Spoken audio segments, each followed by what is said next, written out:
बच्चों coordination compound it's a pretty interesting chapter, काफ़ी अच्छा है, इंटरेस्टिंग है, तुम एंजॉय करोगे चैप्टर को. Werner he made a big contribution to these compounds called coordination compounds. He is also called father of coordination chemistry. जैसे हम कहते हैं Faraday is the father of electrochemistry, वैसे वर्नर का काफ़ी रोल है इस चैप्टर के हमारे सिलेबस को बढ़ाने के लिए. बच्चों before we start let me tell you कि डी ब्लॉक एलिमेंट्स और उनके कॉन्फ़िगरेशंस क्या हैं, क्योंकि कॉन्फ़िगरेशंस पता होंगे डी ब्लॉक के तब तुम जाके इसे अटेम्प्ट कर पाओगे. ये पूरा चैप्टर उन्हीं पे बेस्ड है, डी ब्लॉक के एलिमेंट्स के कॉन्फ़िगरेशन पर बेस्ड है. मैं सिर्फ पहली ट्रांजिशन सीरीज लेती हूँ, फर्स्ट ट्रांजिशन सीरीज जिसमें हम 3D भरते हैं. तुम ज़रा पीरियोडिक टेबल को देखो, फोर्थ पीरियड से शुरू करो. पोटेशियम के बाद कैल्शियम के बाद स्कैंडियम भरता है, ठीक है. तो जब पोटेशियम की बात आती है तो it is argon complete 4s1, ऐसा है इसका आउटर कॉन्फ़िगरेशन, ठीक है. और आर्गॉन कंप्लीट अब सब में ही रहेगा, जैसे अब कैल्शियम लिया it's after potassium, you know that. ये पहले ग्रुप में है तो ये दूसरे ग्रुप में है. This is argon complete 4s2. पर 4s के बाद तो बच्चों क्या भरता है, 3D भरता है अकॉर्डिंग टू ऑफ-पॉस प्रिंसिपल जो हमने लास्ट ईयर किया, जो तुमको याद भी नहीं होगा, उससे अब तुम्हारा कोई लेना देना भी नहीं है. लेकिन बच्चों it starts, you know, 12th में भी उन सब का काम पड़ता है हमको, and it starts making its importance now. जब तुम फिलिंग करोगे इलेक्ट्रॉनिक कॉन्फ़िगरेशंस देखोगे. 4s के बाद बच्चों 3D भरता है, और 3D पूरा भरने के बाद ही 4p का फिलिंग वापस से रिज्यूम होता है, isn't it? तो जब तुम 3D ऑर्बिटल भरोगे तो तुम्हें पता है टोटल 5d के ऑर्बिटल्स हैं, तो 10 इलेक्ट्रॉन्स को तुमको भरना पड़ेगा टोटल, ठीक है. अब मैं शुरू कर रही हूँ डी ब्लॉक एलिमेंट्स. पोटेशियम के बाद calcium, this is atomic number 19, this is atomic number 20. फिर आते हैं बच्चों फर्स्ट ट्रांजिशन सीरीज, मतलब पहला एलिमेंट स्कैंडियम, एटॉमिक नंबर 21, ठीक है. कैल्शियम के बाद आता है scandium, titanium, vanadium, chromium, manganese, iron, cobalt, निकल, कॉपर, जिंक. और 21 से लेके यहाँ तक आओ तो 30 आ जाएगा, है ना. 22, 3, 4, 5, 6, 7, 8, 9 एंड 30, राइट. तो ये हो गए अपने सारे एलिमेंट्स और इनका कॉन्फ़िगरेशन. सब में आर्गॉन कंप्लीट रहेगा, सब में 4s2 भी कंप्लीट रहेगा. तो आर्गॉन एवरीवेयर इट्स कंप्लीट. फिर उसके बाद में 4s2 सब में कंप्लीट है. बट रिमेंबर जैसे ही डी में एक इलेक्ट्रॉन आता है, जैसे ही डी में एक इलेक्ट्रॉन आता है, 4s और 3d का लेवल रिवर्स हो जाता है. 3d चला जाता है अंदर, 4s आ जाता है बाहर. और ऐसा क्यों होता है हम पढ़ेंगे डी ब्लॉक एलिमेंट्स में, okay. So I am making here 3D. 3D के लिए मैं वो जो ऑर्बिटल, वो डब्बों की पिक्चर नहीं होती है, बॉक्स करके हम बनाते हैं, वो बना देती हूँ, so that we also come to know कि कितने अनपेड इलेक्ट्रॉन्स हैं. और फिर मैं 4s की भी फिलिंग करवाऊंगी, ठीक है. So I am rubbing this out, making a table for the filling of g electrons. ये तुम थोड़ा सा रफ में कर लेना बच्चों, ठीक है. ये मैं क्या भर रही हूँ 3D, किसके लिए, स्कैंडियम, टाइटेनियम वगैरह के लिए. तो ये 3D 1, 2, 3, 4 एंड 5, और यहाँ पे मैं फिल करूंगी 4s. तो this is scandium, titanium, vanadium, chromium, manganese,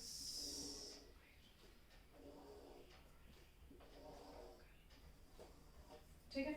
मैंने इसी रफ में बनाया बच्चों, तुम जरा अच्छा नीट क्लीन बनाना, so that all the electrons you can show properly कि वो पेयर्ड है अनपेयर्ड है, क्योंकि इनका काम बार बार पड़ेगा कि अनपेयर्ड इलेक्ट्रॉन्स है कि नहीं, फिलिंग ऑफ ऑर्बिटल्स कैसी है, वो सब, ठीक है. स्कैंडियम इज 21, कॉन्फ़िगरेशन सब में आर्गॉन कंप्लीट है. आर्गॉन के बाद 4s2 तो भरा ही होगा, लेकिन वो बाहर जा चुका है, तो कॉन्फ़िगरेशन है 3d1, 4s2.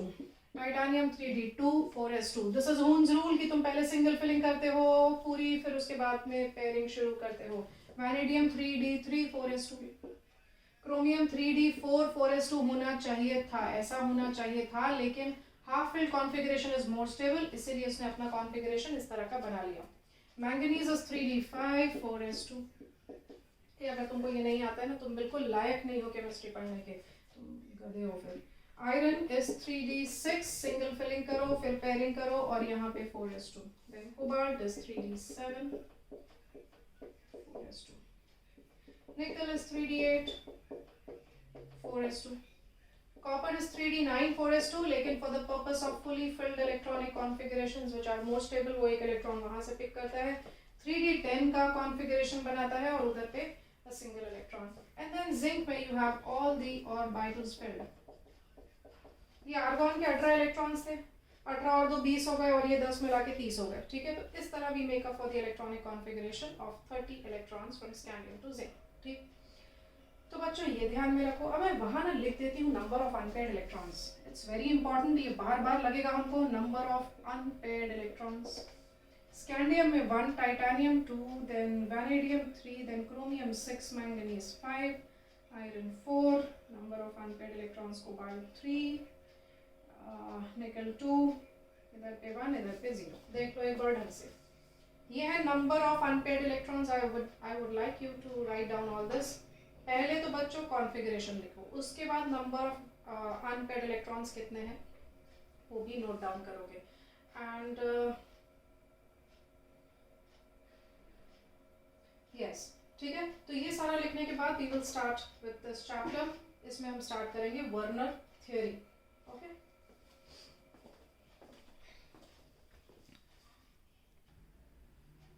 हाँ बच्चों, before I forget let me tell you something कि जैसे यहाँ 3D और 4s तुम देख रहे हो, these orbitals have been filled. जब भी स्कैंडियम को अपना आयन बनाना होगा, तो इलेक्ट्रॉन्स निकलेंगे, क्योंकि ये सब कैटायंस बनाएंगे ना, मेटल्स है ना, कैटायंस बनाएंगे।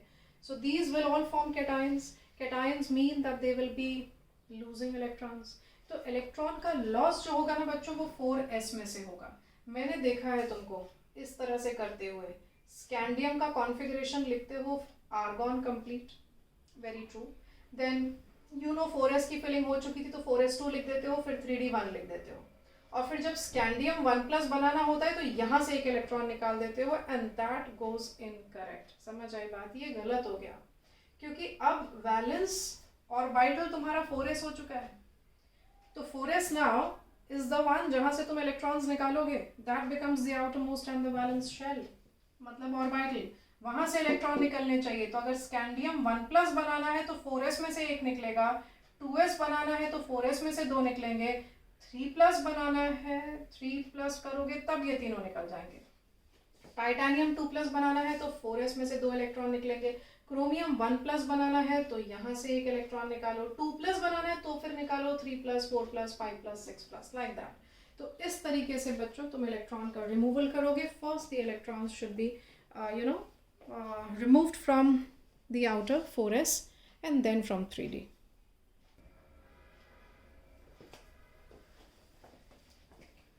तो बच्चों बर्नर ने ऐसे कुछ कंपाउंड्स लिए। You know what happened was, उनको ना ऐसे कोबाल्ट के कंपाउंड्स मिले, जैसे COCl3, पर उसके साथ में ना 6 अमोनिया के मॉलिक्यूल्स अटैच थे, जैसे कि वाटर ऑफ क्रिस्टलाइजेशंस अटैच्ड होते हैं ना फॉर्मूले के साथ। जब तुम लिखते हो कॉपर सल्फेट पेंटाहाइड्रेट तो तुम ऐसा लिखते हो, मतलब ये 5 वाटर के मॉलिक्यूल्स उसके साथ अटैच्ड होते हैं। एग्जैक्टली वैसे ही वर्नर ने देखा कि कुछ कोबाल्ट के कॉम्प्लेक्सेस हैं, कुछ कोबाल्ट के कंपाउंड्स हैं। We don't know whether these are complexes now or not. Complexes और कंपाउंड्स में फ़र्क भी बताती हूँ। तो उनको ऐसा फॉर्मूला मिला, फिर उन्होंने ना इसका एम्पेरिकल फॉर्मूला ढूंढा होगा कि ये जो केमिकल है मेरे पास में सैंपल है, इसमें कोबाल्ट के कितने एटम्स हैं, क्लोरीन के कितने हैं, नाइट्रोजन के, हाइड्रोजन के कितने हैं। तो ही फाउंड कि उनका जो अननोन सैंपल था उसमें 1 कोबाल्ट आ रहा है एम्पेरिकल फॉर्मूले में, 3 क्लोरीन आ रहे हैं, 6 नाइट्रोजन आ रहे हैं, 18 हाइड्रोजन आ रहे हैं। लेकिन फिर उन्होंने जैसे इसको हीट किया ना, स्लाइट हीट किया, तो अमोनिया की उसमें से स्मेल आने लग गई। तो इसीलिए उन्होंने नाइट्रोजन और हाइड्रोजन के बारे में ऐसा सोचा कि पक्का ये क्लब होकर अमोनिया बना रहे होंगे, तभी तो अमोनिया का पूरा मॉलिक्यूल जो है वो हीटिंग से निकल जाता था, right. So this is how he gave a thought on कि फॉर्मूला कैसा होना चाहिए। कोबाल्ट Cl3 के साथ अटैच होना चाहिए, बिकॉज कोबाल्ट का +3 ऑक्सीडेशन स्टेट हो सकता है, और 6 अमोनिया के मॉलिक्यूल्स उन्होंने अटैच कर दिए उसके साथ। तो ये थॉट प्रोसेस उनका चला। फिर उन्होंने सोचा कि इस कॉम्प्लेक्स को थोड़ा और डिटेल में स्टडी किया जाए, तो उन्होंने इसको किस में डाला, पानी में। और कितना डाला, 1 मोल, समझता है, 1 मोल पानी के अंदर डाला, right. And then he treated that solution with AgNO3। वो ये देखना चाहते थे कि ये क्लोरीन जो है वो कितने AgNO3 के साथ प्रेसिपिटेट आउट होंगे। उन्होंने सिल्वर नाइट्रेट बहुत सारा डाला, पर उन्होंने ये कंपाउंड 1 मोल डाला। तो उन्होंने देखा जो AgCl के प्रेसिपिटेट्स बनते हैं वो 3 मोल्स होते हैं। अब बच्चों मोल को गिनना आता है ना, वेट से हम डिसाइड कर सकते हैं कितने मोल्स हैं। तो 3 moles of AgCl were formed in the first case. फिर उन्होंने क्या किया, यही सोल्यूशन 1 मोल का बनाया, 1 मोल क्वांटिटी ली, पानी में डाला, फिर उन्होंने उसका कंडक्टेंस किया। 1 मोल के कंडक्टेंस को हम मोलार कंडक्टेंस कहते हैं। तो मोलार कंडक्टेंस उन्होंने चेकआउट किया और उन्होंने पाया कि यहाँ पे electrolyte is of this type 1:3। 1:3 का मतलब उन्होंने ये देखा कि एक कैटायन और 3 एनायन जाके इलेक्ट्रोड्स पे सेटल होते हैं। अरे इलेक्ट्रोलिसिस में क्या था, हम देख रहे थे ना कि आयंस वर मूविंग। आयंस का मूवमेंट तो हमने नहीं पढ़ा, लेकिन उसकी भी एक स्टडी है कॉल्ड ट्रांसपोर्ट नंबर। आयंस के मूवमेंट को और आयंस के नंबर को हम गिन सकते हैं। तो उन्होंने देखा कि 1 कैटायन:3 एनायन का यहाँ पे मूवमेंट चल रहा है और टोटल नंबर ऑफ आयंस उन्होंने चेकआउट किया 4, meaning in terms of moles.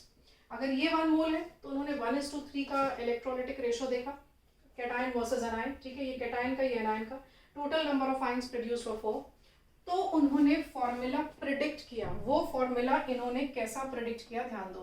Cobalt is bonded to 6 ammonia molecules like this, और जो 3 क्लोरीन है वो बाहर इस तरह से प्लेस्ड है। 3 क्लोरीन एटम्स आर आउटसाइड। इसका पूरा डिस्क्रिप्शन मैं बाद में दूंगी। वर्नर ने जो फॉर्मूला बनाया वो मैंने लिख दिया अभी, ठीक। फिर एक और उनके हाथ में फॉर्मूला है CO, let's say Cl3 5 ammonia. तो पहले तो उन्होंने उसके ना पूरे फिजिकल कैरेक्टर्स चेक किए, कितने मोल्स का PPT बन रहा है JCl का, कितने आयंस बन रहे हैं, और ये सब बन जाने के बाद ही प्रेडिक्टेड अ फॉर्मूला। हम सारे फॉर्मूले एक बार देख लेते हैं जो उनके प्रेडिक्शंस थे, फिर बाद में इन फॉर्मूलों को हम स्टडी करेंगे। So when he put 1 mole of this compound in excess of AgNO3, he found 2 moles of AgCl precipitating out. ठीक, और यहाँ पे उन्होंने देखा conductance is going in cation to anion ratio of 1:2, number of ions produced is 3, and the predicted formula is CONH3 5 times, एक chlorine अंदर और 2 chlorine बाहर। The next formula COCl3 4 ammonia. यहाँ उन्होंने 1 मोल देखा, 1:1 का रेशो देखा इलेक्ट्रोलाइट का, total 2 ions formed, and the formula is NH3 4 times Cl2 और एक क्लोरीन बाहर। फाइनली एक और फॉर्मूला मैं तुमको बताती हूँ, COCl3 and 3 ammonia. So no precipitate formed here. This will not carry out any electrolysis. और इसका predicted formula था CONH3 3 times Cl3. अब ये था वर्नर का प्रेडिक्शन। उन्होंने उन फॉर्मूले को इस तरह से लिख दिया। सो ही हैड प्रेडिक्टेड दीज फॉर्मूले, और फिर उन्होंने फॉर्मूले की डिटेल्स बताने शुरू किए। व्हाट ही सेज इज, वो फॉर्मूला उठाते हैं CONH3 6 times Cl3। उनका ये कहना है कि जो कोबाल्ट है वो अमोनिया के साथ बंधा हुआ है, और कोबाल्ट और अमोनिया के बीच में जो संबंध है, जो बॉन्डिंग है, वो पानी तोड़ नहीं सकता। मतलब अगर इसको पानी में डाल दिया तो ये अलग और ये अलग नहीं होगा। This will not undergo dissociation at least in water. हाँ, लेकिन ये जो पोर्शन है ये स्प्लिट हो जाएगा पानी में, तो ये बड़ा कैटायन और ये एनायन इस तरह से स्प्लिटिंग होगी वाटर के अंदर। Meaning when you dissolve this compound in water, जहाँ पे स्क्वायर ब्रैकेट लगा हुआ है वो पानी के अंदर आयोनाइज या स्प्लिट नहीं होता है, लेकिन जो 3 क्लोरीन्स हैं वो स्प्लिट हो जाते हैं। For example if you take NaCl, MgCl2, ये क्या होता है, ये आयंस बनाता है, ये 2+, ये माइनस, और ये जो फॉर्मूला है ये एग्जैक्टली आयनिक कंपाउंड की तरह बिहेव कर रहा है। ये पूरा पार्ट प्लस तो ये माइनस। अब पक्का है 3Cl- अगर पानी में जाएंगे तो ये फॉर्मूले के ऊपर चार्ज 3+ होना चाहिए, तभी तो ये जस्टिफाई होगा ना चार्ज का खेल। ठीक है, 3 क्लोरीन पानी में निकले तो ये पूरा जो फॉर्मूला है with 3+ charge will ionize but will go into water but will not split. ये दोनों का आयोनाइजेशन है, ये एज इट इज है। तभी तो जब तुमने इसको पानी में डाला तो 3 क्लोराइड आयंस मिले, तो 3 मोल्स ऑफ AgCl का भी प्रेसिपिटेशन हुआ। Same argument we can give for all the compounds that we have here, और वर्नर ने कहा ये जो स्क्वायर ब्रैकेट के अंदर क्लोज किया, पानी की औकात नहीं कि उसको तोड़ सके, इसको उन्होंने नाम दिया coordination complex. Coordination complex. Complexes are such compounds, कह लो कंपाउंड्स, तो कंपाउंड तो ये है ही ना, लेकिन ये स्पेशल वैरायटी का, इसको हम कॉम्प्लेक्स कहते हैं। तो ये जो कॉम्प्लेक्स है ये पानी में नहीं टूटेगा। अब मैं तुमको बताऊंगी एल्डिहाइड में टूटता है। टॉलेंस रिएजेंट जो है वो एक कोऑर्डिनेशन कंपाउंड है, इट्स अ कॉम्प्लेक्स, और पानी उसको नहीं तोड़ सकता, लेकिन एल्डिहाइड उसको तोड़ सकता है। If you have done aldehydes and ketones, तुम टॉलेंस टेस्ट, फेलिंग्स टेस्ट ये सब देख सकते हो, वहाँ पे वो टूट सकता है, बट एटलीस्ट वाटर में नहीं टूटेगा। फिर एग्जैक्टली यही आर्ग्यूमेंट तुम इसके साथ दो, 2 क्लोरीन जो है वो प्रेसिपिटेट आउट करके 2 मोल्स ऑफ AgCl बनाएंगे, ये 1 मोल बनाएगा, और यहाँ पे तो क्लोरीन कोऑर्डिनेशन इस स्क्वायर ब्रैकेट के अंदर है, इसको कोऑर्डिनेशन ब्रैकेट में कह रही हूँ अभी, इन अंदर है, बाहर होता तो PPT बनता। अब सोचो जब ये टूटेंगे तो एक पूरा ये कैटायन टूटेगा विद अ 3+ चार्ज, 3Cl-, तो हम कहेंगे 1:3 के रेशो में कैटायन एनायन बने। यहाँ पे होगा बच्चों कितना चार्ज, +2, क्योंकि 2 क्लोरीन है बाहर, ये +2 होगा, ये 2 क्लोराइड आयंस, टोटल 3 आयंस बने, but in the ratio of 1 cation to 2 anion. Next case 1 cation with a +1 charge, 1 anion with a -1 charge, total 2 ions in the ratio of 1:1 cation anion. Last वाले में electrolysis ही नहीं होगा क्योंकि ionisation definitely नहीं हो सकता है। तो बच्चों ये वर्नर ने स्टार्ट की थी थ्योरी, ही प्रिडिक्टेड कि कोऑर्डिनेशन कॉम्प्लेक्सेस नाम की भी कोई चीज़ है जिसपे एक पूरा चैप्टर बनाया जा सकता है। इस पे बेस्ड बच्चों बैक एक्सरसाइज में पेज नंबर 98 में क्वेश्चन नंबर 1 देखो।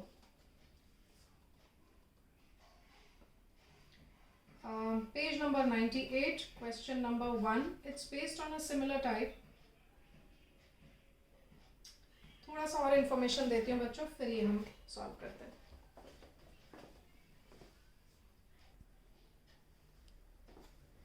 बच्चों ये फॉर्मूला मैंने एग्जाम्पल के तौर पे लिया, वील सी। वर्नर के पास और बहुत कुछ है कहने के लिए इस कॉम्प्लेक्स के बारे में। इसका प्रिडिक्टेड फॉर्मूला जो वर्नर ने दिया था हमने अभी डिस्कस किया, it was cobalt bonded to 4 ammonia molecules and then 2 chlorines, और एक क्लोरीन बाहर था। तभी तो जब इसको AgNO3 सोल्यूशन में डाला तो ये 1 मोल ऑफ AgCl का प्रेसिपिटेशन दे रहा था। इसमें 2 आयंस बनते थे, एक ये पूरा कैटायन बड़ा सा और ये नेगेटिव आयन क्लोराइड आयन। तो ये थे डिटेल्स बच्चों। अब आते हैं वर्नर के कुछ डेफिनेशंस पे।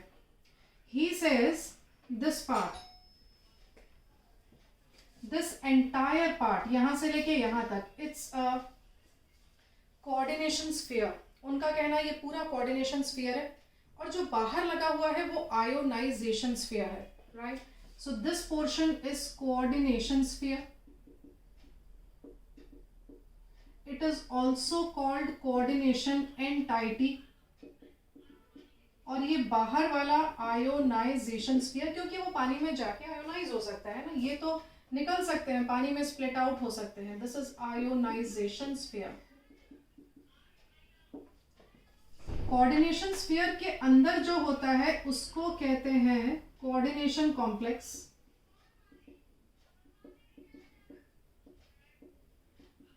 और जो बाहर होता है आयोनाइजेशन स्फीयर में हम उसे कहते हैं काउंटर आयन। काउंटर आयन, ठीक। तीसरी चीज, कोऑर्डिनेशन कॉम्प्लेक्स के अंदर 2 चीजें होती हैं। कोऑर्डिनेशन कॉम्प्लेक्स के अंदर 2 चीजें होती हैं। एक तो होता है metal, it's a generally d block metal, generally it's a d block metal. तो cobalt you know it belongs to the d block.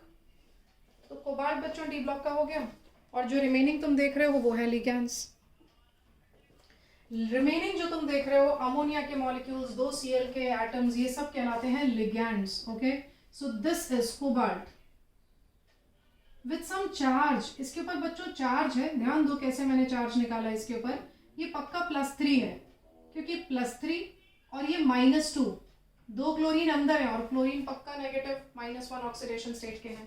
तो +3 और -2 मिला के बनाएंगे, +3 -2 मिला के बनाएंगे +1, तो ऊपर यहाँ होगा +1, ये +3 रहा होगा, ये -2, ये तो न्यूट्रल है, और फिर ऊपर लग गया +1 एंड दिस इज -1, मीनिंग पक्की बात है cobalt has an oxidation number of +3। So cobalt has an oxidation number of +3। और जो कोबाल्ट का ऑक्सीडेशन नंबर है, मीनिंग द सेंट्रल मेटल, ये जो कोबाल्ट है जिसको हम कह रहे हैं सेंट्रल मेटल,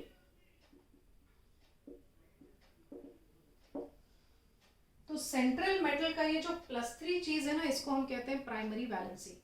तो सेंट्रल मेटल और सेंट्रल मेटल आयन, ठीक है, काफी बार इसको सेंट्रल मेटल एटम भी कहते हैं, central metal atom has oxidation number of 3 which is its primary valency, तो अगर कभी पूछा जाए प्राइमरी वैलेंसी क्या है, तो बच्चों वो उसका ऑक्सीडेशन नंबर है, ठीक है। I hope this is very clear. And then ammonia और क्लोरीन, ये अमोनिया और ये 2 क्लोरीन, इनको हम कहेंगे लिगैंड्स। ये सारी इंफॉर्मेशन हमको देते हैं Werner. Coordination sphere, ionization sphere, जगह को कहते हैं स्फीयर, ये जगह है ना, ये स्फीयर है, ये स्पेस है, इसको स्फीयर कहा। अंदर जो चीज है वो कॉम्प्लेक्स है, यहाँ जो चीज है वो काउंटर आयन है। फिर इसमें 2 पार्ट्स हैं, इसको बोलते हैं सेंट्रल मेटल एटम और आयन, और इनको कहते हैं लिगैंड्स। फिर सेंट्रल मेटल आयन का जो ऑक्सीडेशन नंबर होता है, हम उसी को कहते हैं प्राइमरी वैलेंसी, ओके। और फिर तुम देखो कितने लिगैंड्स उससे अटैच्ड हैं। The number of ligands is equal to 6 here. Number of ligands, मैं यहाँ पे एक वर्ड लिख रही हूँ मोनोडेंटेट, अभी टेंशन मत लो इसका, मोनोडेंटेट बाद में समझाऊंगी ये। The number of ligands is equal to 6, और ये जो number of ligands है it is equal to its secondary valency। इसी को number of ligands को, जिसको मैंने 6 लिखा, इसी को हम secondary valency भी कहते हैं, और इसी को हम कोऑर्डिनेशन नंबर भी कहते हैं। This is also called coordination number, okay. तो प्राइमरी वैलेंसी क्या है? Primary valency central metal ion का ऑक्सीडेशन नंबर है। तो सेकेंडरी वैलेंसी क्या है और किसकी है? सेकेंडरी वैलेंसी क्या है? ये number of ligands which are bonded to central metal atom और आयन। तो सेकेंडरी वैलेंसी किसकी होती है? वो भी सेंट्रल मेटल एटम या आयन की होती है। मतलब ये जो सेंट्रल मेटल एटम और आयन है, it has oxidation number which is the primary valency and the coordination number which is the secondary valency. तो secondary valency it's of the metal ion or atom, और हम इसको coordination number of metal ion or atom भी बोल सकते हैं। तो बच्चों जो सेंट्रल मेटल एटम या आयन है उसके पास 2 वैलेंसीज होती हैं, एक तो होता है उसका ऑक्सीडेशन नंबर, एक होता है उसका coordination number. Central metal atom और आयन, अब मैं आयन लिख रही हूँ, बता दूंगी कहाँ एटम रहेगा। It has 2 valencies, primary secondary. Primary means oxidation number, secondary means coordination number, और it also means the number of ligands attached to the central metal ion, ठीक है। तो कोऑर्डिनेशन नंबर कह दिया इसको। इतनी बातें हो जाने के बाद अब ऑक्सीडेशन नंबर जो है सेंट्रल मेटल आयन का, वो कौन सेटिस्फाई करता है और कोऑर्डिनेशन नंबर कौन सेटिस्फाई करता है, वो चेक करते हैं, ठीक है। Now this is cobalt. देख लो कि उसके पास में टोटल कितने बॉन्डेड ग्रुप्स हैं। 1 क्लोरीन बाहर है आयोनाइजेशन स्फीयर में, 2 क्लोरीन अंदर है, 4 अमोनिया अंदर है। जो अंदर होता है, समझो जो चीज अंदर है और जो न्यूट्रल है, जो चीज अंदर है और जो चीज न्यूट्रल है, वो उसके ऑक्सीडेशन नंबर को कैसे सेटिस्फाई कर सकती है? अरे ऑक्सीडेशन नंबर तो प्लस होता है ना, तो प्लस को डिसॉल्व करने के लिए तो माइनस ही हो सकता है। और यहाँ माइनस कौन है? माइनस ये काउंटर आयन है, और माइनस ये वाला लिगैंड है, पर ये वाला लिगैंड तो नहीं है। सो रिमेंबर बच्चों, ये जो सेंट्रल मेटल आयन है, इसकी जो प्राइमरी वैलेंसी है, जिसको हमने ऑक्सीडेशन नंबर भी कहा, it is satisfied by negative ions only. सिर्फ नेगेटिव आयंस ही इसको सेटिस्फाई कर सकते हैं। पर वो कौन से नेगेटिव आयंस हो सकते हैं? अरे बच्चों, वो नेगेटिव आयंस काउंटर आयन के भी हो सकते हैं और लिगैंड के भी हो सकते हैं। अरे कैसे? देखो ना जरा ध्यान से, कोबाल्ट 3+ है, ये -1 है और ये -1 ईच है। मतलब ये 3 मिला के ही तो कोबाल्ट के +3 को शांत कर रहे हैं, उसको सेटिस्फाई कर रहे हैं। मतलब उसका +3 ऑक्सीडेशन नंबर का न्यूट्रलाइजेशन किसने किया? एक काउंटर आयन ने किया, 2 लिगैंड्स ने किया। दोनों भी नेगेटिव हैं, but then 1 degree valency can be satisfied by negative ions only, but ये negative ions दो प्रकार के हो सकते हैं. They can be ligands in the form of ligands or they can be in the form of counter ions. A very important point है बच्चों कि तुम काफी बार ना सोचते हो कि कोबाल्ट की प्राइमरी वैलेंसी को तो कौन सेटिस्फाई कर रहा है, काउंटर आयन सेटिस्फाई कर रहा है. नहीं, काउंटर आयन इस केस में है, साथ में कौन है, अंदर वाला लिगैंड भी है. अब एक एग्जांपल देखो, CONH3 6 times Cl3. ओके, अगर ये -3 है तो पक्का इसके ऊपर में +3 लगा होगा. समझ गई बात, ये पक्का +3 रहा होगा. अब ये तो न्यूट्रल है, मतलब cobalt definitely must have been in +3 oxidation state. या कैसे निकाल सकते हो, ये X, ये 0, 3 क्लोरीन है मतलब -3, मिला के सब हो गया 0, क्योंकि पूरा का पूरा कॉम्प्लेक्स तो न्यूट्रल है. तो X इज इक्वल टू +3 और X कौन था, cobalt. Cobalt as now it's a short कि कोबाल्ट इज इन +3. अब इसके +3 के ऑक्सीडेशन नंबर को कौन सेटिस्फाई कर रहा है, 3 क्लोरीन. और ये तीनों क्लोरीन कौन है, काउंटर आयन है. तुम बात समझो, कभी उसके तीनों +3 ऑक्सीडेशन स्टेट जो है वो तीनों क्लोराइड आयंस जो सेटिस्फाई करेंगे वो हो सकता है काउंटर आयन हो, और काफी बार हो सकता है वो काउंटर आयन भी हो और वो लिगैंड भी हो. So remember, negative ions will satisfy the primary valency of the central metal. They can behave as counter ions, they can behave as ligands. Is that very clear? अब आते हैं हम सेकेंडरी वैलेंसी पर.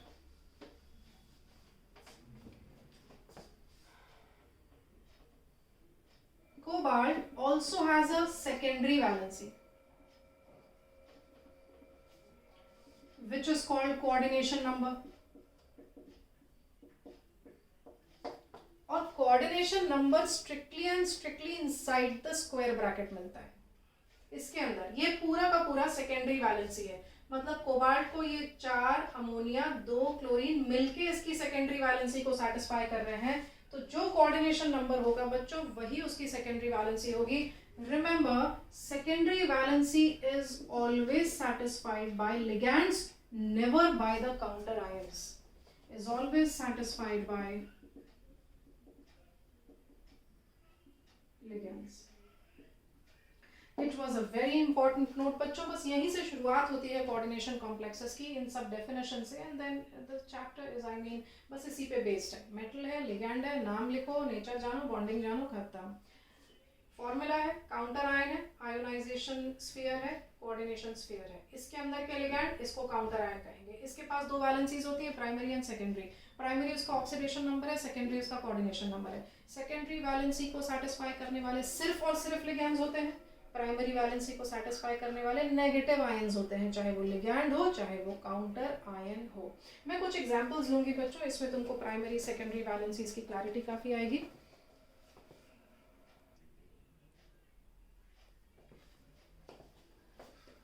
बच्चों ये 4 सुंदर डायग्राम्स है तुम्हारे सामने. These are all cobalt complexes that we have seen. मैं इन्हीं एग्जांपल्स को रिपीट करवा रही हूँ ताकि तुमको कंफ्यूजन ना हो. 6 अमोनिया अंदर है, 5 है, 4 है, 3 है. एक क्लोरीन फिर अंदर डालते चले जाओ एक्स्ट्रा. यहाँ पे तीनों क्लोरीन बाहर है, यहाँ 1 क्लोरीन अंदर है, यहाँ 2 और वहाँ तीनों क्लोरीन अंदर है. ठीक है, तो फॉर्मूला क्या था, COCl3 सब में था. COCl3 सब में था. अमोनिया 6 है, 5 है, 4 है, 3 है. सो this is how you change the formula. और ऊपर मैंने यहाँ बच्चों लिखा है वर्नर का प्रेडिक्टेड फॉर्मूला. वर्नर ने उनको ये फॉर्मेट दिया था. एक स्क्वायर ब्रैकेट लगाओ, लिगैंड को ब्रैकेट में ऐसे डालो, काउंटर आयन को बाहर लिखो. So this was Werner's way of his style of writing down a complex, और हम उसी स्टाइल को फॉलो करते हैं. लुक एट दीज 4 डायग्राम्स, जिसमें मैंने सब जगह कोबाल्ट के बॉन्ड्स बनाए हैं. और बच्चों ये जो 6, 5 and 1 6, 4 and 2 6, 3 and 3 6, हर जगह जो 6 बॉन्ड्स हैं, जिसको हम अब क्या कहेंगे रे, सेकेंडरी वैलेंसी कहेंगे ना. ये सारी सेकेंडरी वैलेंसी है क्योंकि वो लिगैंड सेटिस्फाई कर रहे हैं. तो वो जो वैलेंसीज हैं उनको मैं थिक लाइंस से बता रही हूँ. ये है थिक लाइंस, मतलब यहाँ पे पूरे 6 अमोनिया के मॉलिक्यूल्स अटैच्ड होंगे. So these are 6 ammonia molecules shown by thick lines. Thick lines meaning secondary valency, meaning secondary valency. और फिर मैं बच्चों ब्लू में डॉटेड लाइंस बनाती हूँ, and these are going to represent primary valency meaning oxidation number,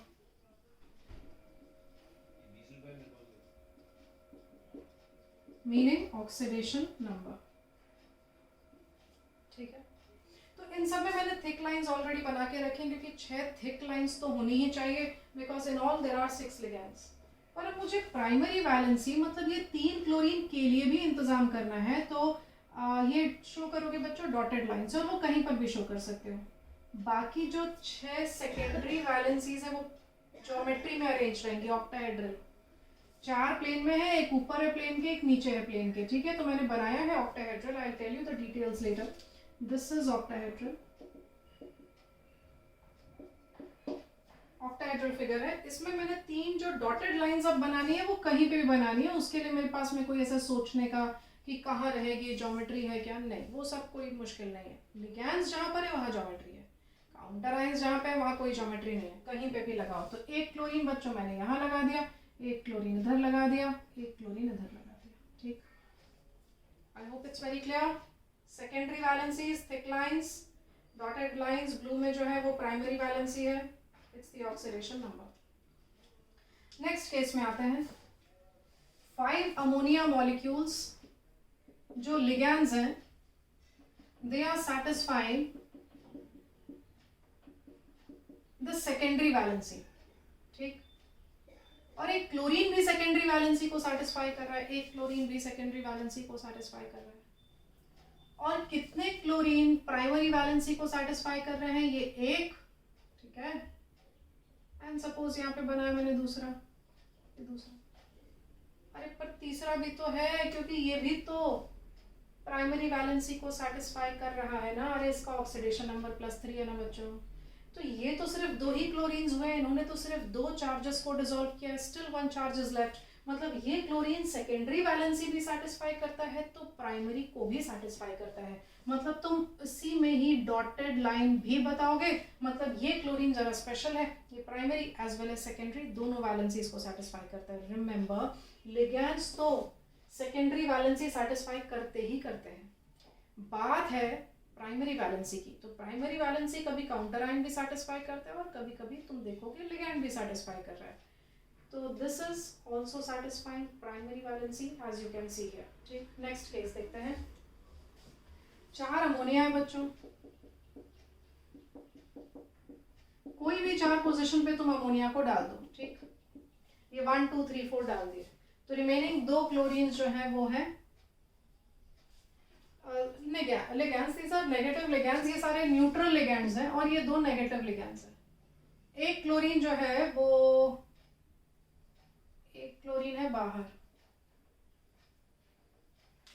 counter ion है। Counter ion, yes, this counter ion तो वो तो सेकेंडरी वैलेंसी सैटिस्फाई कर ही नहीं सकता, वो तो सिर्फ प्राइमरी के लिए बैठा हुआ है। तो ये बना पहला क्लोरीन जो प्राइमरी वैलेंसी को सैटिस्फाई कर रहा है, वो सेकेंडरी को नहीं सैटिस्फाई करता। अंदर वाले 2 क्लोरीन जो है वो सेकेंडरी भी सैटिस्फाई करेंगे और वो प्राइमरी को भी सैटिस्फाई करेंगे, लाइक दिस। ठीक है, I hope the figures are very clear to you. और लास्ट में 3 अमोनिया बच्चों, 3 क्लोरीन,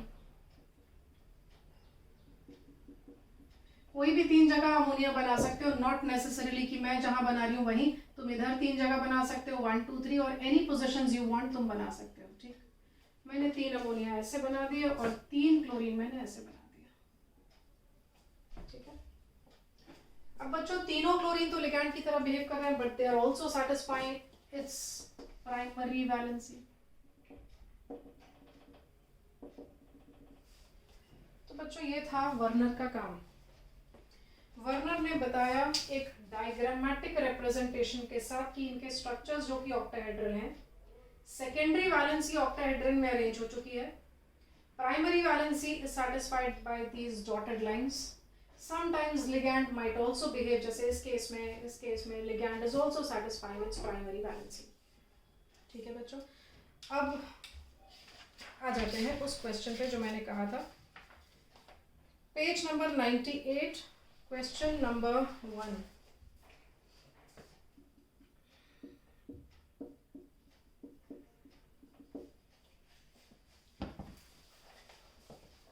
फॉर्मूला है बच्चों PdCl2 4 ammonia PgCl2, 6 water. Next is PtCl4, 2 HCl, COCl3, 4 ammonia, PtCl2, 2 ammonia. जैसे वर्नर ने सोचा ना फॉर्मूला क्या होना चाहिए, अब तुमको सोचना है. एक क्लू उन्होंने दिया है कि कितना AgCl बनेगा when you dissolve these 1 mole compounds को लोगे AgNO3 में डिसॉल्व करोगे तो AgCl का PPT मिलेगा. तो वो कितने मोल्स मिलेगा वो लिखा हुआ है. 2 मोल्स देन 2 अगेन, 0 1 एंड 0. ठीक. एक और चीज है, on the basis of these observations made with aqueous solutions assign secondary valencies to the metal. मतलब फॉर्मूला बनाना है. फिर सेकेंडरी वैलेंसी प्राइमरी वैलेंसी तो खुद ही समझ जाने वाली है. ओके. इसमें बच्चों 2 मोल्स ऑफ AgCl मिल रहे हैं. These are moles of AgCl.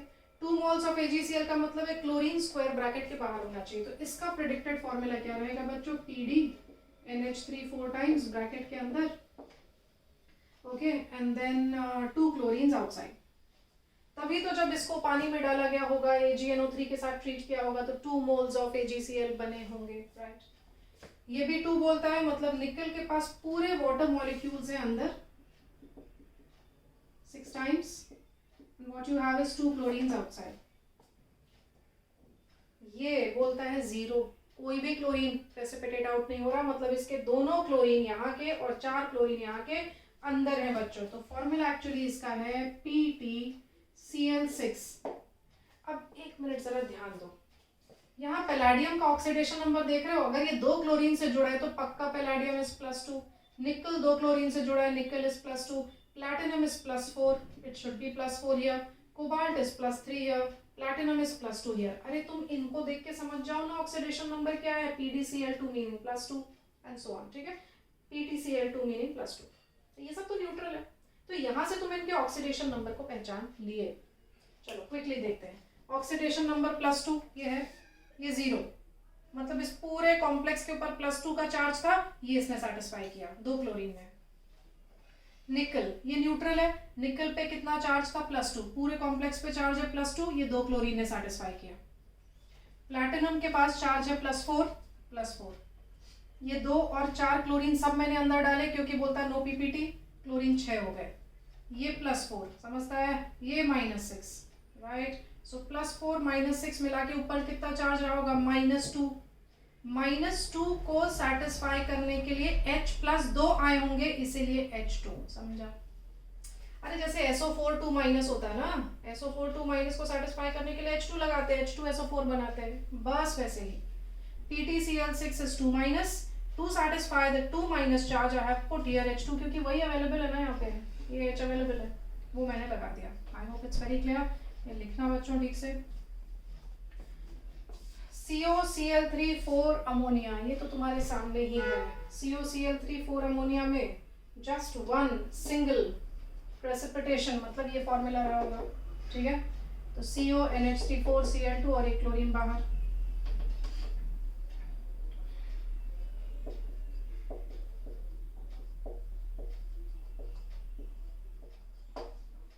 And the last one 0, मतलब अमोनिया भी अंदर है, क्लोरीन तो अंदर ऑब्वियसली है ही because there is no precipitation. So PtNH3 2 times Cl2 और कोई भी क्लोरीन बाहर नहीं, नो प्रेसिपिटेशन. अब क्या पूछा है? पूछा है ऑक्सीडेशन नंबर. तो तुमको सबके पता चल गए, ये इनकी प्राइमरी वैलेंसीज है. Primary valency. चलो very quickly. Primary valency is satisfied by all counter ions. Primary valency is satisfied by all counter ions. यहाँ प्लैटिनम की कितनी थी रे? Primary valency 4. तो वो कौन सेटिस्फाई कर रहा है? लिगैंड. सारे के सारे लिगैंड सेटिस्फाई कर रहे हैं. Primary valency of +3 is satisfied by both counter ion as well as ligand. दोनों सेटिस्फाई कर रहे हैं. Primary valency of +2 is only satisfied by ligands. I have spoken enough. I think it should be sufficient. अब सुनो, पूछा ये है primary नहीं सेकेंडरी वैलेंसी पूछा है. You have to assign secondary valencies. जितने लिगैंड उतने सेकेंडरी वैलेंसीज. क्वेश्चन तो सेकेंडरी वैलेंसी का था ना, तो मैं वही बताने वाली हूँ. Secondary valency meaning the coordination number, meaning the number of ligands attached. First case में 4 लिगेंड्स अटैच्ड है, सेकेंड केस में 6 लिगेंड्स अटैच्ड है, थर्ड केस 6 ligands attached है, fourth case 4 + 2 6 ligands are attached, the last case 2 and 2 4 ligands are attached. इसको कहते हैं secondary valency. It's the number of ligands or the coordination number which is bonded to the central metal. ये बच्चों अपना होता है Werner's theory complete. The first portion of अब बच्चों तुम्हारा मैंने पेज नंबर 89, 90 कंप्लीट किया है और पेज नंबर 91 में ऊपर कुछ फिगर्स बने हुए हैं, डायग्राम्स है, दे आर इम्पॉर्टेंट, ये मैंने ड्रॉ करके तुमको जो समझाया है, टेक ऑल दीज डाउन. अब इसके बाद हम करेंगे कुछ टर्म्स जो हमको इस चैप्टर में हेल्प करेंगे. फॉर टुडे इस वीडियो के लिए इतना ही काफ़ी है. नोट्स बच्चों अच्छे से बना लेना.